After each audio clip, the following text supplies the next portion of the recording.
Нүктеден түзүүгө дейинги кашыктык такырыбындагы 6, 7, 8 есептер.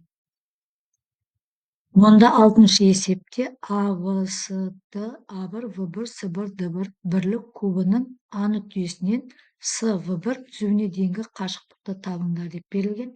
Біз бірлік кубты сызып алдық және косымша сызбаларды жүргүздүм. Мысалы, А нүктесінен С, В1ге дейін кашыктыкты тауып алуу үчүн біз кубтың В1, С1, С бетінен В1, С диагоналын жүргүзүп алам бетиндеги кубтан. Сонда В1, С диагоналы бизге жүргүзген кезде мындай үч бурчту берди. В1, В, С. Бул жагдайда бірлік куб болгондуктан онун баардык кырлары тең. Мисалы, А1 тең В1ге, С1, эң соңку кыры Д1 де 1ге тең. Олай болса биз В1 диагонал болуп табылады. Диагонал бул жагдайда В1 перпендикуляр табаны ВСга, сондуктан да С1ды биз Пифагор теоремасы боюнча тауып алабыз. С1 деп атканым В1дин квадраты косулган Всынын квадраты. В1 бизде 1ге тең, Вс да 1ге тең. Олай болса 1дин квадраты 1 және 1дин квадраты 1. Экөөнүн кусак туурасында 2 чыкты. Бул жагдайда биз энди В1 Сны жүргүзүп алгандан кийин осуган А нүктесинен перпендикуляр түзөбүз. Ол перпендикулярыбыз АО. АО мына жагдайдагы үч бурчту деп караштырууга болот.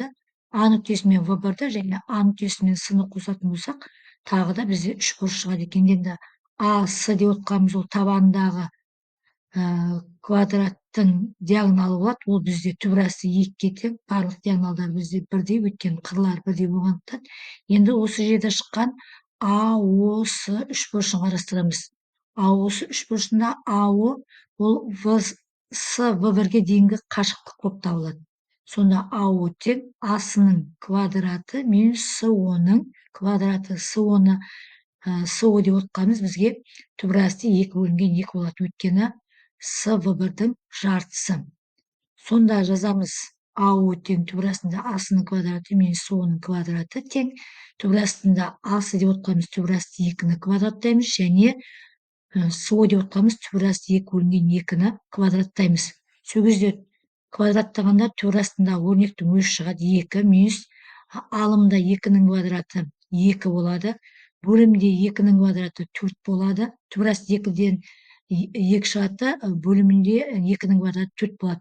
4тен 2 чыкты, оны биз кыскартып жиберебиз, 2ден 1 болот. Сонда 2 азайтуу 2ден 1. Бул жагдайда ортак бөлүмгө келтиребиз. Ортак бөлүм 2 болот. Сонда 4тен 1 алам, 3 калат. Түп астында 2ден 3 деген чыкты. Буну жеке-жеке жазып болсак, алымында түп асты 3, бөлүмүндө түп асты 3. Енді бөлчөктүн бөлүмүндөгү иррационалдыктан кутулуу үчүн алымында бөлүмүндө бирдей санга көбөйтөбүз, ол түп астында 2ге.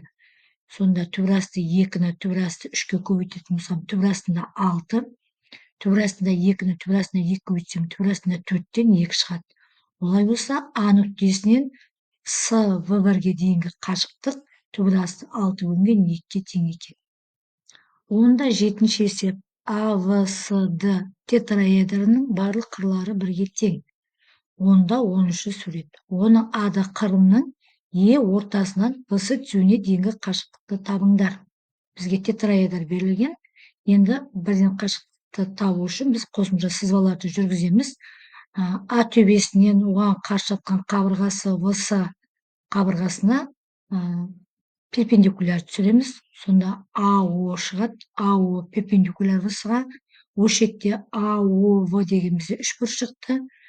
АОВдан АО кашыктыгын табамыз. АО кашыктыгы деп атканыбыз мына жерде АОВ 3 бурчунан АВ гипотенуза, ВОнун катети болот. Сонда АО белгисиз катет табуу үчүн АВнын квадратынан алып тастайбыз ВОнун квадратын.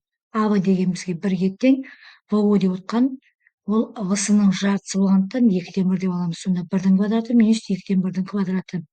1дин квадраты 1 минус 2ден 1ди квадраттайтын болсак 4тен 1. Бул жагдайда ортак бөлүмгө келтире отуруп чегеретін болсак, 4-тен 3 деген туурасында 4-тен 3 деген бөлшек шықты.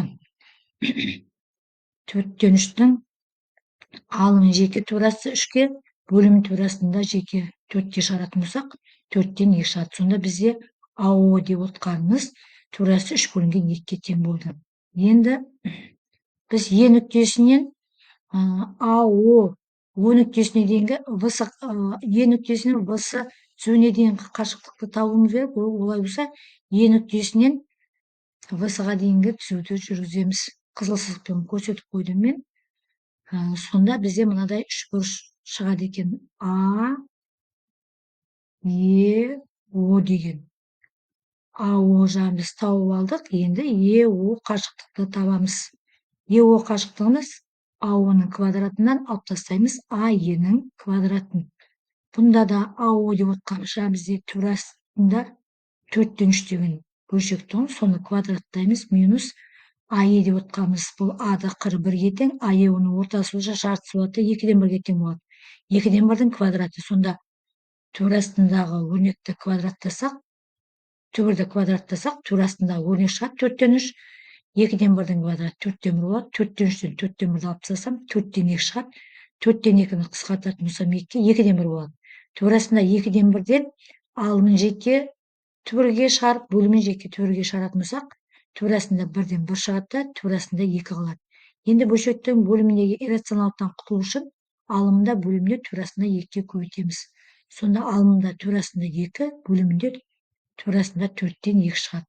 Бізде Е2 нүктесінен В-сы түзуіне дейінгі қашықтық туурасы 2 бөлінген 2-ке тең екен.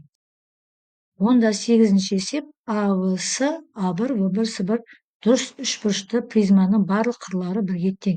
Онда 7-ші сурет. А нүктесінен В1, С1 түзуіне дейінгі қашықтықты табыңдар деп берген. Біз енді А нүктесінен В1, С1-ға дейін қашықтықты табу үшін әуелі қосымша сызықтар жүргізе отырып, сызбаларды АО-ны тауып аламыз. Сосын барып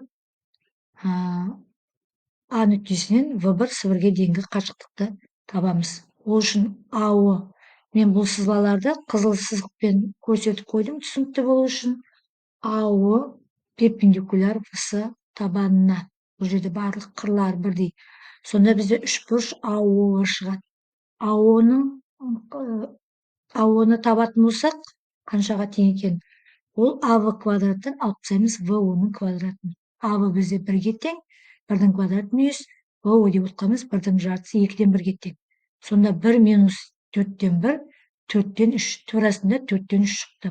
АО қашықтығымыз туурасында 4-тен 3 деген мәнге ие болды.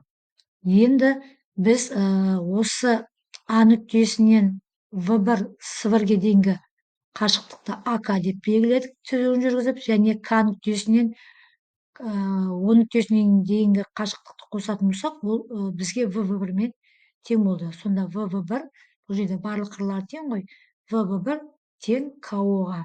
КО қыры да 1-ге тең болды. Енді біз осы шығып тұрған қызыл сызықпен сызылған АОК үшбұрышын қарастырамыз. Бұнда бізде КО белгілі, АО-ны біз тауып алдық, енді АК-ны табамыз. АК деп отқанымыз А нүктесінен В1, С1-ге дейінгі қашықтықты береді. АК тең АО-ның квадраты қосылған КО-ның квадраты туурасында. Сонда АО деп отқанымыз бізде жаңа туурасында 4-тен 3 болды. 4-тен 3-ті туурасында 4-тен 3-ті квадраттаймыз. Қосылған КО деп отқан 1-дің квадраты. Түбірді квадраттасақ, түбірдің астында өрнек шығады 4-тен 3. Қосылған енді 1 дегенді осы бөлшекке сәйкестендіріп 4-те 4 деп жазуымызға болады.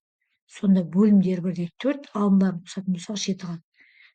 Туурасында 4-тен 7 деген бөлшек шықты. Енді алымын жеке түбірге, бөлімін жеке түбірге шығаратын болсақ, алымында туурасында 7 қалады, бөлімінде туурасы 4-тен 2 шығады.